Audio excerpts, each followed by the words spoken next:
एक रिपोर्ट को कभी भी सही नहीं मानना चाहिए। अगर अब नॉर्मल है तो उसको दूसरी या तीसरी बार रिपीट करना चाहिए। अगर लगातार ऐसा आ रहा है, भी कहा गया कि पहला सुख निरोगी काया। जो वायरल फीवर होते हैं खासकर, तो प्लेटलेट काफ़ी गिर जाते हैं, तो ब्लीडिंग डिसऑर्डर का खतरा रहता है। सन के प्रति एक्सपोजर बहुत कम हो गया, तो हमारे जो सन से विटामिन बनती है, तो विटामिन डी की अधिक 70 to 80% लोगों में डिफिशियंसी निकलती है। तो अर्ली स्टेज में बीमारियां बहुत बढ़ गई हैं।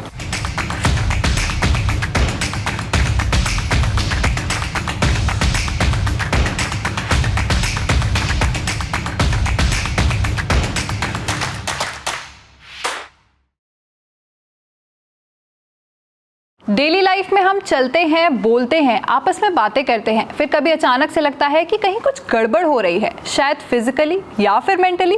पर फिर हम सोचते ही रह जाते हैं कि आखिर ये दिक्कत हो क्यों रही है, और कुछ दिन बाद जब ये खुद से सही हो जाती है तो हम इसे इग्नोर कर देते हैं। आप भी ऐसा ही करते हैं? हाँ, तो आज से अपनी लाइफ में हेल्थ चेकअप जैसे शब्द को मोस्ट इंपॉर्टेंट प्लेस दे दीजिए, वो भी रूटीन हेल्थ चेकअप को। क्यों?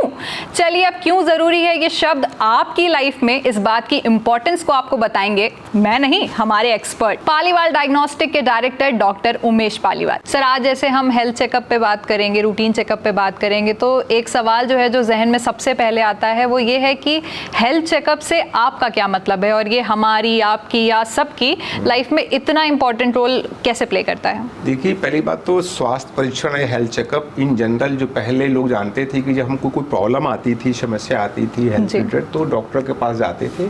तो डॉक्टर आपसे हिस्ट्री पूछता था, फिर वो कुछ अपनी जांच करता था, स्टेथोस्कोप लगा के, टेम्परेचर ले करके या और नब्ज देख करके, और जो उनके टूल्स होते हैं उसको देख करके वो चेक करते थे अपने लेवल पे। फिर उनको कुछ डाउट होता था, कंफर्म करने के लिए लेबोरेटरी भेजते थे कि आप ये जाँचें कर लीजिए जी। तो वो प्रकार से कहते थे, हेल्थ चेकअप पूरा पार्ट होता था।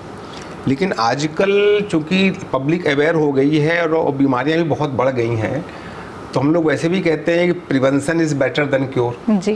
कि आपको बीमारी हो फिर आप कुछ चेकअप कराएं, तो उस समय मामला काफ़ी लेट हो चुका होता है, बीमारी काफ़ी कई बार आगे बढ़ जाती है। जी।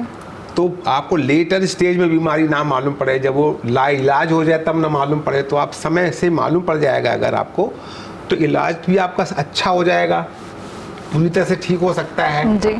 कम समय में ठीक हो जाएगा। सर, जैसे आपने बता दिया कि आजकल लोग खुद ही जाके चेकअप करा लेते हैं, तो मैं चाहूंगी कि आप हमारे व्यूअर्स जो हैं उनको थोड़ा मोटिवेट करने के लिए बताएं कि हेल्थ चेकअप के फायदे क्या क्या होते हैं। कुछ तो फायदे मैंने बताया कि आप लोगों को अर्ली स्टेजेस में ही बीमारी पता लग जाता है, कि हमको पहले मालूम पड़ जाएगा, तो हम जो बाद में बड़ी बीमारी होनी है या जिसके ट्रीटमेंट में परेशानी होगी या कोई ट्रीटमेंट हो ही ना। एक और फायदा होता है कि जब हम रेगुलर वे में कोई बीमारी होने पे जाते हैं जी, तो क्या होता है कि आपकी जो रिपोर्ट पुरानी होती हैं जी, तो अगर पुरानी रिपोर्ट नहीं है तो नॉर्मल रेंज बहुत लंबी लंबी होती है। जैसे फॉर एग्जांपल आपका TLC है, टोटल ल्यूकोसाइट काउंट है, वो 4000 से लेकर 10,000 तक होता है।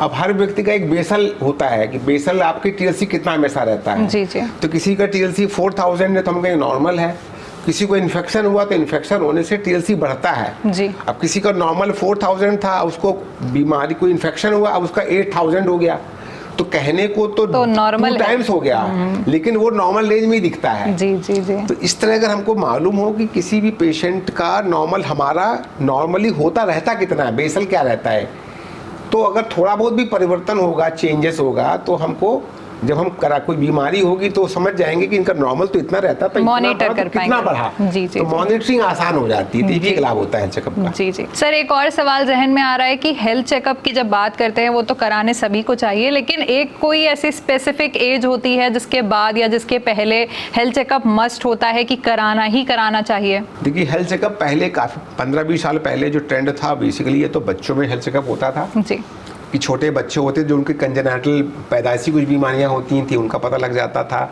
बच्चों में एनीमिया, मेल न्यूट्रिशन बहुत कॉमन था तो उनका पता लग जाता था। उनके ब्लड ग्रुप नहीं मालूम होते थे, कई बार स्कूलों में एडमिशन के टाइम पे होते थे तो वो मालूम पड़ जाते थे। कुछ हेपेटाइटिस जैसी बीमारियां होती थी, वो थैलेसीमिया जैसी बीमारियां थी वो मालूम पड़ जाती थी। तो वो काफ़ी अर्ली स्टेज में ही खान पान में काफ़ी पोल्यूटेड चीज़ें हो गई हैं, पेस्टिसाइड्स का काफ़ी इस्तेमाल हो रहा है और डब्बा बंद जो आपका फूड होता है ऑलरेडी उनका काफ़ी सेवन बढ़ गया, तो बीमारियां काफ़ी बढ़ गई हैं लाइफ स्टाइल रिलेटेड।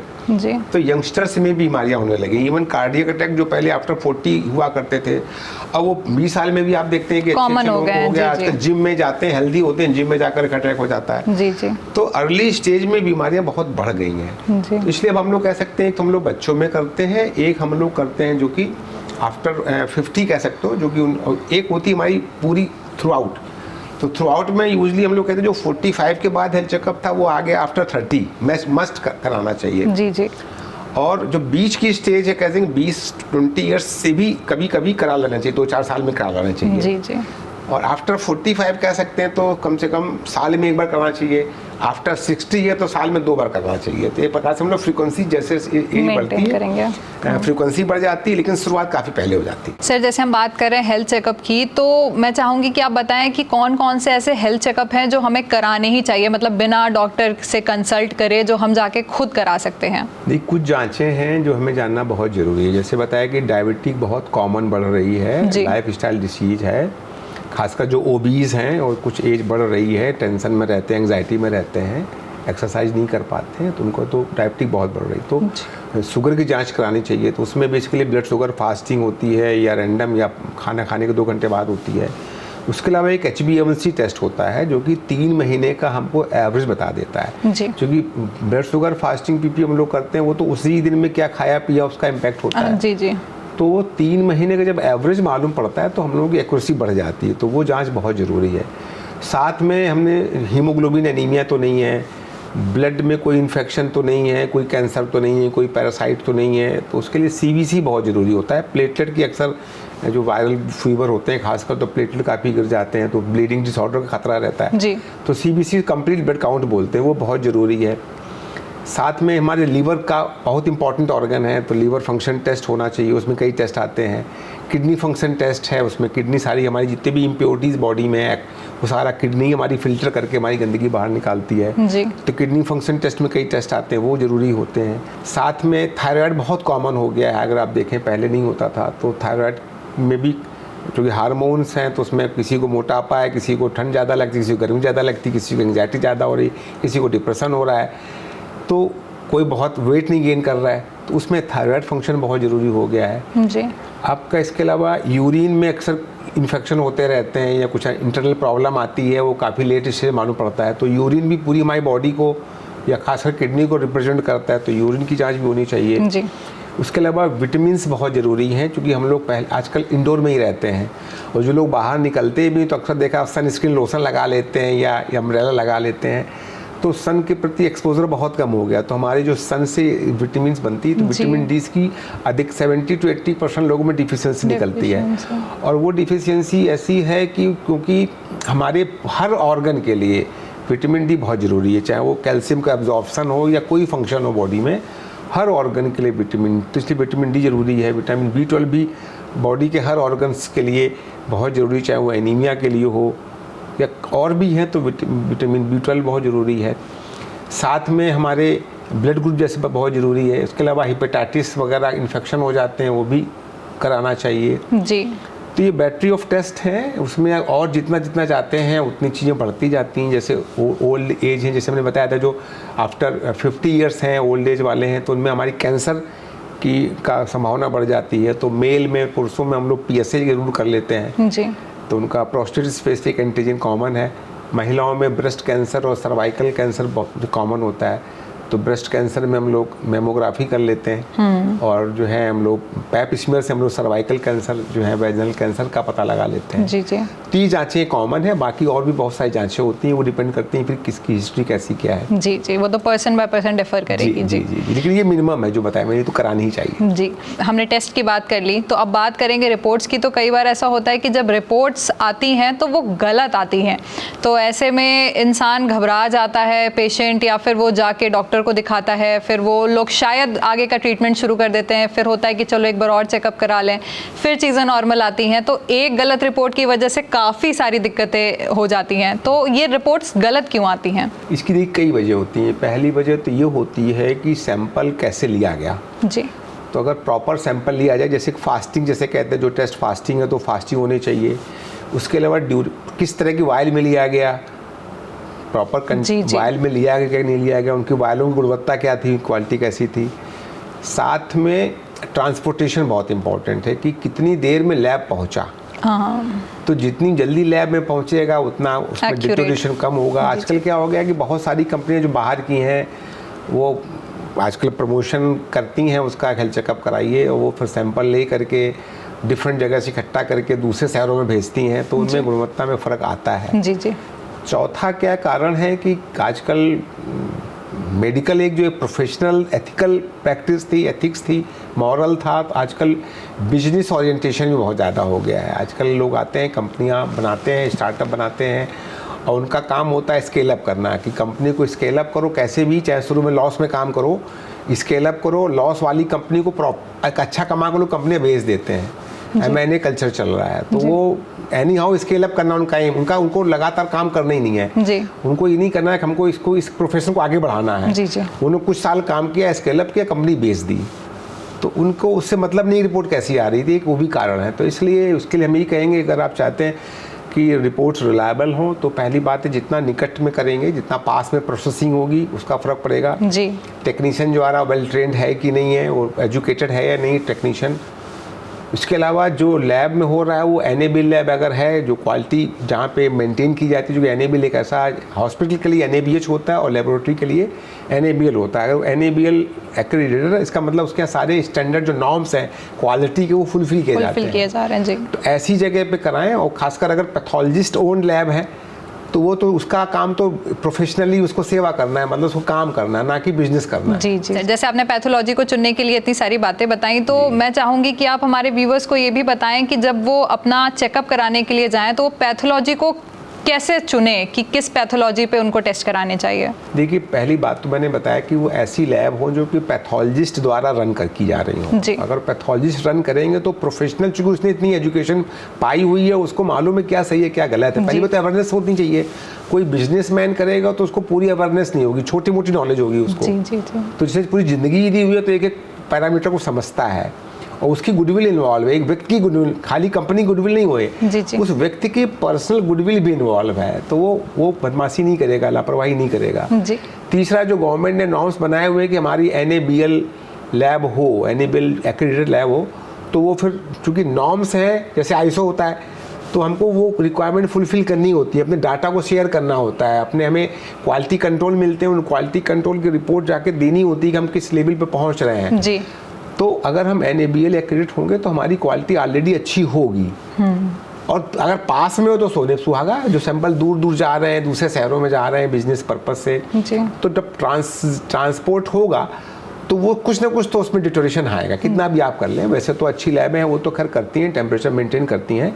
हम लोग भी रिमोट एरिया से मंगाते हैं, लेकिन हम लोग चूँकि प्रोफेशनल रन कंपनी है तो हम लोग प्रॉपर तरीके से टेम्परेचर है कि इसको 2 to 8 में कितने घंटे रख सकते हैं, फ्रोजन आइस में रखना है, तो हम लोग उसको फॉलो करते हैं। सर, जैसे आजकल लोग बहुत अवेयर हो गए हैं, वो खुद से जाके अपने हेल्थ चेकअप कराते हैं, डॉक्टर से कंसल्ट नहीं करते हैं, मेनली जो बेसिक टेस्ट होते हैं वो खुद से कराते हैं। तो ऐसे में मैं आपसे जानना चाहूँगी कि वो टेस्ट कराने के बाद, उनकी रिपोर्ट्स आने के बाद फिर उन्हें अगला स्टेप क्या लेना चाहिए? देखिए, यूजली तो जब रिपोर्ट्स आती हैं तो उसमें ये शो हो जाता है कि कौन कौन सी रिपोर्ट नॉर्मल है और कौन कौन सी अब नॉर्मल है। तो 2 तरीके होते हैं, आप जहाँ से जाँच कराइए वहाँ से भी आप बात कर सकते हैं, लेकिन उससे भी अच्छा वे होता है कि जो भी आपके फैमिली फिजिशियन है जिनको आप दिखाते हैं, अगर उनसे कंसल्ट करेंगे तो वो फिर उस चीज़ को सीरियसली लेंगे। होता ना, कई बार आदमी हल्के में ले लेता है जी। तो कोई भी रिपोर्ट अगर एबनॉर्मल आ रही है तो पहली बात तो पैनिक ना हो। पहला सिद्धांत तो ये मान के चलिए कि वेरिएशन होता है, कई बार इरेटिक रिजल्ट्स भी आते हैं, यानी मतलब ये कहना कि कोई भी रिपोर्ट 100% सही होगी। दुनिया में सबसे अच्छी नासा है, वो भी कहते हैं कि 100% कुछ नहीं होता है, एक्यूरेट नहीं है जी। हम ये कह सकते हैं हमारे यहाँ रिपोर्ट 99% सही होगी, 99.5 होगी, 99.9 हो सकती है, लेकिन 100% नहीं होगी। तो इसलिए कभी भी, कई बार कहते हैं सैंपल लेने में गलतियाँ हो जाती हैं जी। प्रॉपर तरीके से सैंपल नहीं लिया, तो एक रिपोर्ट को कभी भी सही नहीं मानना चाहिए। अगर एबनॉर्मल है तो उसको दूसरी या तीसरी बार रिपीट करना चाहिए। अगर लगातार ऐसा आ रहा है तो मानना चाहिए कि हमको ये प्रॉब्लम है, अदरवाइज लोग एक रिपोर्ट देके परेशान हो जाते हैं जी जी जी।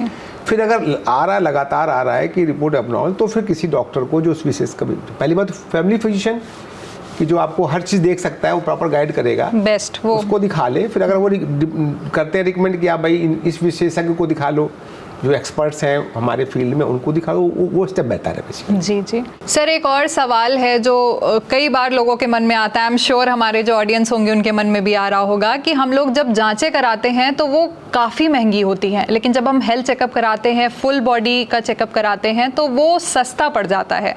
तो मैं इस चीज़ का जवाब आपसे चाहूँगी कि ये health checkup, full body checkup, ये इतना सस्ता क्यों होता है और ये लोगों के लिए इतना बेनिफिशियल क्यों होता है? देखिए, इसके पीछे दो चीज़ें हैं।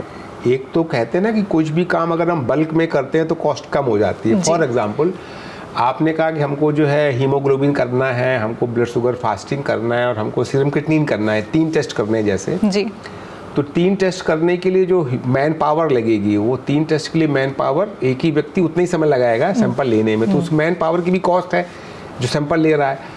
दूसरा, उसमें अलग अलग 3 टेस्ट के 3 वायल ले रहा है, वो 3 तरह के कंटेनर यूज़ कर रहा है, तो हर टेस्ट की एक वायल की कॉस्ट हो गई। अब अगर हम इन्हीं 3 में हो सकता है हम 15 जांचें कर लें, 3 सेम आदमी ने सैंपल लिया, 3 वायल में सैंपल 15 टेस्ट 20 टेस्ट भी हो जाएंगे, तो हमारे रिसोर्सेस भी हमारे कम लगे, वायल भी हमारी उतनी लगी। साथ में एक और चीज़ है कि हम लोग जो हेल्थ पैकेजेस को जो लेते हैं, हम लोग एक प्रमोशनल भी मान के चलते हैं। हम लोग मान के चलते हैं कि एक इसी बहाने हमसे कोई जुड़ेगा जी, पेशेंट हमसे जुड़ेगा जो जांचें नहीं करा रहा है, तो हमसे जुड़ेगा, तो ऐड ऑन बिजनेस होता है कि हम इतना काम तो कर ही रहे हैं। अब हमारी भी लैब में उतनी मैन पावर लगी हुई है, अगर हमारी लैब में 100 टेस्ट हो रहे हैं, 120 टेस्ट भी होंगे, तो हमारी जो लैब की जो मैन पावर है वो भी उतनी लगेगी। जी जी। और सारी बिजली खर्च भी उतने आते हैं। तो हम लोग इसको इस तरह लेते हैं कि ये जो हमारे एडिशनल बिजनेस है जो हम कर रहे हैं उससे तो कमा रहे हैं, तो इसमें हम लोग कह सकते हैं बिना प्रॉफिट के भी काम कर लेते हैं कि हमें प्रॉफिट नहीं मिलेगा तो भी हमको संतुष्टि होती, चलो ठीक, इसी बहाने हमको और लोग जुड़े, नए कस्टमर बेस जुड़ा मेरे से, वो आगे जांच कराएगा मेरे से, एक ही भावना रहती है। सर, जैसे कई बार ऐसा होता है कि लोग के साथ कोई दिक्कत हो गई तो वो उसे इग्नोर कर देते हैं कि चलो बाद में देखेंगे, या वो थोड़े समय बाद ठीक हो गई तो फिर उसे इग्नोर कर दिया, तो ऐसे में वो आगे जाके काफ़ी बड़ी उनको दिक्कतों का सामना करना पड़ सकता है। तो ऐसे में आप हमारी ऑडियंस को क्या सलाह देंगे कि उन्हें कैसे बिना सोचे समझे, या ज़रा सी भी कोई तकलीफ हो या तकलीफ ना भी हो, तो कैसे अपना हेल्थ चेकअप कराना चाहिए? दी, कहा गया कि पहला सुख निरोगी काया। अगर आपको अपनी लाइफ हेल्थ अच्छी तरह गुजारनी है, अच्छा काम करना है, जो आपके एम्स एंड ऑब्जेक्टिव्स हैं, जो आपने कुछ ख्वाब देखे हुए हैं वो पूरे करने हैं, तो पूरी तरह स्वस्थ रहना जरूरी है जी। तो जरा सी भी आपको डेविएशन लगे कि कुछ एबनॉर्मल चल रहा है, तो आपको अपने साइन सिम्टम पहचानने हैं, तभी हम शुरुआत में ही उसको पकड़ पाएंगे। अक्सर देखा गया कि भारत में कैंसर जैसी बीमारी तब पकड़ में आती है जब वो लाइलाज हो जाती है, इसलिए शुरू में कर लेंगे तो वो बहुत जल्दी हम ठीक कर सकते हैं। जी जी। अच्छा, एक और क्वेश्चन मैं भी बताना चाह रहा हूँ कि अक्सर देखा गया है कि कुछ लोग ये क्वेश्चन करते हैं कि डॉक्टर के पास गया, उसने बहुत सारे टेस्ट लिख दिए, बैटरी ऑफ टेस्ट लिख दिए, तो उसका मैं भी उत्तर देना चाहता हूँ कि होता क्या है कि कई बार जो सिम्टम होते हैं, कोई लक्षण आते हैं, कुछ लक्षण ऐसे होते हैं कि एक लक्षण कई बीमारियों का होता है, कई ऑर्गन का होता है जी। यूजुअली जब डॉक्टर जाते हैं तो वो बहुत सारी जांचें लिखते हैं, अथवा हेल्थ चेकअप में भी होता है कि हम हर ऑर्गन की कई जांचें करते हैं। जी जी। तो उसका एम ये होता है कुछ ऐसी चीज़ें होती हैं जो कि बहुत देर में प्रेजेंट होती है, बीमार तो होता है व्यक्ति लेकिन प्रेजेंटेशन लेट स्टेज में होता है। जी जी जी। जैसे हम फॉर एग्जांपल आपको बता रहे हैं एज ए लेमैन, जैसे किडनी है, आप हेल्दी व्यक्ति हो, किडनी 2 होती है शरीर में, आप एक किडनी किसी को दान करते हो तो भी किडनी से काम चलता है। इसका मतलब क्या हुआ? इसका मतलब एज ए लेमैन ये हुआ कि अगर आपकी बॉडी में एक किडनी खराब बीमार होना शुरू करे तो आपको पता नहीं पूरी खराब भी हो जाए तो भी आपके अंदर सिम्टम डेवलप नहीं होंगे, क्योंकि आपकी एक किडनी पूरा काम करने लगेगी, तो आपकी एक पूरी किडनी खराब भी हो गई तो भी आपको मालूम नहीं पड़ेगा, क्योंकि दूसरी किडनी काम कर रही है। तो इस प्रकार अगर आप हेल्थ चेकअप कराते रहेंगे तो आपकी ऐसी चीजें जो कि हमारी बॉडी ओवरकम कर लेती है, स्ट्रेस ले लेती है, तो उन चीज़ों को अर्ली स्टेज मालूम पड़ जाएगा, तो आपको जो लंबे कॉम्प्लिकेशन होने से पहले मालूम पड़ जाएगा। जी सर। सर, जैसे लोग आपके पास आते हैं, पैथोलॉजी में आते हैं, तो आपने कुछ ऐसा सोचा है कि आप लोगों की सेवा करने के लिए उनके पास तक कैसे पहुंचेंगे? हम लोग ऐसा कुछ प्लान कर रहे हैं, मेरी इच्छा थी, मैंने भी बात भी की है आईनेक्स जागरण से, तो हम भी चाहते हैं, क्योंकि मैं एज ए सोशल पर्सन हूँ, तमाम NGO से जुड़ा हुआ हूँ, तमाम वृद्धाश्रम भी हम लोग चलाते हैं और भी तमाम सोसाइटी में एक्टिव हैं, तो ये हमारी भावना में ऐसा रही है, तो उसी भावनाओं के लिए हम लोग आपके आईनेक्स जागरण हम लोग मिल करके एक इनिशिएटिव लेने जा रहे हैं। आप लोगों के हम लोग द्वार पर आएंगे, जागरण आपके द्वार, पालीवाल डायग्नोस्टिक आपके द्वार, हम लोग जो हैं जितने भी आपके RWA हैं, जितने भी आपके अपार्टमेंट्स हैं, उनमें हम लोग प्रयास कर रहे हैं। वहाँ हम लोग जो बेसिक टेस्ट हैं, जैसे आपका डायबिटीज़ के लिए ब्लड शुगर हो गया, आपका कार्डियक हृदय के लिए कोलेस्ट्रॉल हो गया, लीवर के लिए SGPT हो गया, किडनी के लिए सीरम क्रिएटिनिन होगा, ऐसे कुछ टेस्ट हम लोग वहाँ पे जाकर के डोर स्टेप पे जाकर के फ्री जांचें करेंगे और लोगों को अवेयर करेंगे कि लोग अवेयर हो सकें as a corporate social responsibility, कि हम अगर ईश्वर ने हमको दिया है हमको, तो हमें कुछ समाज के लिए कुछ करना चाहिए। उस रिस्पॉन्सिबिलिटी के तहत हम लोग मिल करके उसमें आगे बढ़ रहे हैं और हम बहुत जल्द आपके बीच में आएंगे इसको लेकर के। बहुत बहुत धन्यवाद सर आपका। और हेल्थ चेकअप से जुड़े जो जितने भी सवाल लोगों के मन में होंगे, मुझे बहुत पूरा भरोसा है कि उनके सारे जवाब लोगों को बहुत अच्छे से मिल गए होंगे। इसके लिए मैं INEX जागरण समूह को भी बहुत बहुत धन्यवाद देता हूँ। उन्होंने एक पब्लिक के अवेयरनेस के लिए, पब्लिक के भले के लिए अच्छा इनिशिएटिव लिया।